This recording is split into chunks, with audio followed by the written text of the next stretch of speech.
আরে ও তো কাউকে পাত্তাই দেয় না, আর তো তুই। ও আমাকে পাত্তা দিবে, আমার সাথে প্রেমও করবে, আমি ওর সাথে প্রেম করবো। ওকে, আরে এই শোনো না, কই যাচ্ছ?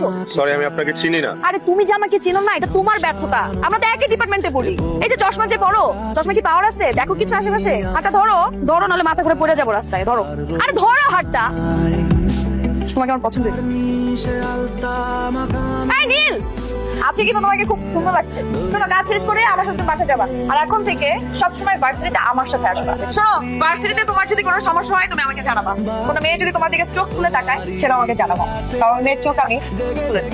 সমস্যা নাকি? চলে যা, আমি আসছি। কি হয়েছে?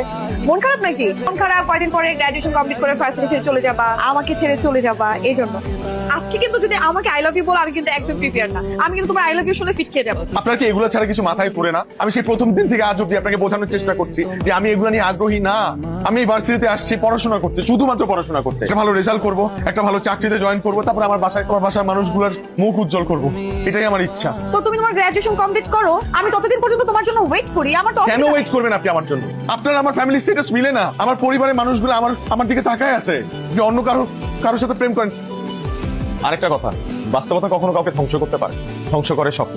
তাই আপনাকে বলছি, প্লিজ আমাকে নিয়ে মিছমিছি কোনো স্বপ্ন দেখবেন না। Focus on your career.